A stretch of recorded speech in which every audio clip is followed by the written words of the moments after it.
It looked like a beautiful palace or a very big hotel. But it wasn't made of stone. It was made of clouds. Immense, milky white clouds. When I reached the doors, they opened automatically. But perhaps they floated open. I can't say. I entered an enormous hall. It was so high and so wide that I felt dizzy. It seemed that I was standing on air. A bright light, like sunlight but not sunlight, reflected from the walls of cloud. Or were they made of snow? Then, far away on the other side of the hall, I saw somebody behind a large reception desk. This is like a hotel, I thought, as I walked towards it. But what a hotel! It's beautiful. This must be heaven. It was a long walk, but I was smiling to myself all the way. I felt very happy now. I thought, you tried to be a good person all your life. You always did your best to help people, to do good things, and to love your neighbor. You always knew that you would go to heaven. And now, here you are. Yes, I felt so happy that I wanted to sing. I think I did sing. Quietly, of course. I didn't want to disturb the peace and silence of heaven. I stopped at the reception desk, where a man of about 45 was waiting for me. He wore a green suit of shiny material, like plastic, and a beautiful golden cloak. He looked up at me. Name? I told him. He found it on a computer. We need some details about you, he said. When were you born? I told him. When did you die? The exact time, please. Early this morning, I think. About 5:30. But I'm not sure about it because I was dead, I smiled. The receptionist looked at me coldly. He was English. Calm, polite. Occupation? I told him. Then he wanted details about my family and friends, my habits, my favorite food. In fact, everything about my life. It was like an interrogation. But I felt very relaxed and friendly. I wanted to have a chat. Wonderful place you've got here, I began. It's exactly as I imagined it. The man didn't even look at me. Imagined what, may I ask? Heaven, of course. I'm very happy to be here. There's only one bad thing. All my best friends will be in hell. And I laughed at this bad joke. This is not heaven, sir, the man said, very polite but cold. This is only reception. I was shocked. But it must be heaven. Why must it? Because, well, you've heard the details of my life. I mean, I've always been a good man, and if you're good, you'll go to heaven. But if you're... Everybody says that, sir, the man interrupted. I know you all think that on Earth, but we have a different logic here, for practical reasons. Think of the problems if good people always go to heaven and bad people always go to hell. There will be very few people in heaven and too many people in hell. There isn't enough room in hell. So we have a more practical system. Everybody must take his or her chance. chance? What do you mean? I was beginning to feel a bit frightened. At that moment, the computer buzzed and a piece of paper came out. Here's your reception form, sir. And this is your green card. Go through the doors behind me and walk along the road. You will see two large gates. In front of them are some slot machines. Insert your green card into the left-hand slot, and you will see two dice in the display window. Pull the handle, and when the dice stop, the machine will deliver a white card for any number from 1 to 6, and a black card for any number from 7 to 12. The white card opens the gate on the right, the black card opens the left. The left goes to hell, the right to heaven. I couldn't believe my ears, and I just stared at him. Then I became angry. "But that's not fair!" I shouted. It's as fair as we can make it, sir. "But it's just chance, luck, accident. It's a lottery." Yes, sir. But it's God's orders, and we can't change it. "God's orders!" I shouted, furious. "But it means that Jack the Ripper, for example, could be in heaven." Jack the Ripper. I've heard the name before. Let me see. The receptionist opened a large file. Yes, Jack the Ripper. He arrived about 100 Earth years ago. I don't remember very well, but I think he was quite pleased with our system. "I'm sure he was," I said angrily. "And I'm sure he went to heaven." Then I looked quickly at the clerk. "Well, did he?" I can't tell you that, sir. You see, we don't know. Nobody knows. It's God's secret. "God's secret?" I cried. "Oh, God, no! No! I'm not going to spend eternity with Jack the Ripper. It's not fair!" And I stamped my foot on the floor like an angry child. You must take your chance like everybody else, sir, the man said coldly. "But don't you understand? All my life I tried to be a good man." The man looked embarrassed. I'm sorry, but that is not relevant to the laws of the universe. "What laws? What do you mean?" If I remember well, there was a Mr. Albert Einstein who arrived about 40 years ago. He was a good man too, I believe, and like you, he was very upset by our system. He couldn't accept it. He said that he didn't believe that God plays dice. I told him that God certainly plays dice, and that it was the fundamental reality of the universe. Yes, Mr. Einstein was very unhappy about that, because he had helped to discover it, so he said. I didn't answer. I was too upset to speak. I took the form and the green card and walked quickly to the doors behind the reception desk. They floated open. There was a long road in front of me. In the distance, I could see two enormous gates, one white, one black.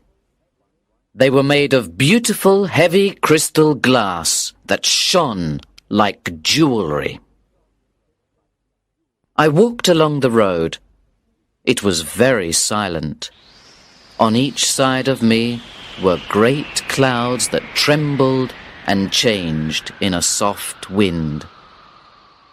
Even the light seemed to change from brightness to shadow and back again. I came to the gates. When I looked at the black gate on the left, my heart stopped. What was behind it? Who was behind it? Then I looked at the gate on my right and trembled. Who or what was behind Heaven's Gate? I inserted my green card in one of the slot machines. There was a buzzing sound, and the display window showed 2 dice. My hand went up to pull the handle. Not yet, not yet, I said to myself. I want to think. I want to sit down and wait a bit. I want to take my time. So I sat on the road and began to talk to myself. Oh, this is terrible. I never smoked. I never drank. I never gambled. I never stole any money. I never hurt anybody. Of course, I was careful about my health, and I looked after my money, like everybody else. I wasn't stupid.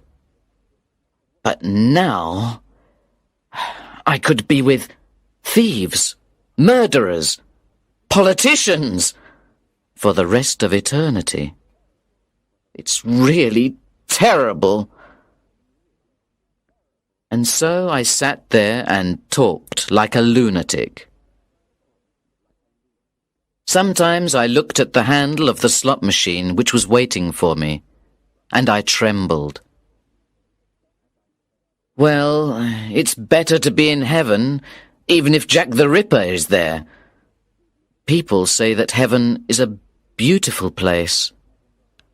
Oh, God, dear God, please let me get a white card. So I prayed for a white card, and after a while I felt much better, more optimistic. I felt that God was on my side. I stood up, walked to the machine, and pulled the handle down quickly. The dice began to spin. I closed my eyes, opened them. The first dice stopped at number 2. My heart beat fast with hope. Then the second dice came. 5. Silence.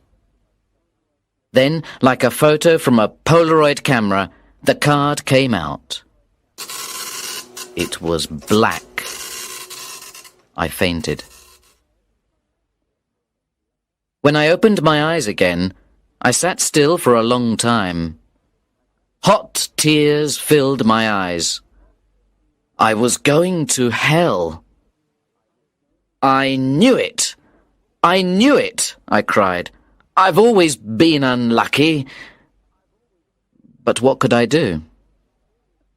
I had to enter the door on the left. I had to go to hell. I inserted my black card into a slot by the gate. As it began to open, a strange, aromatic odour came out. I went into another great hall with a reception desk at the far end.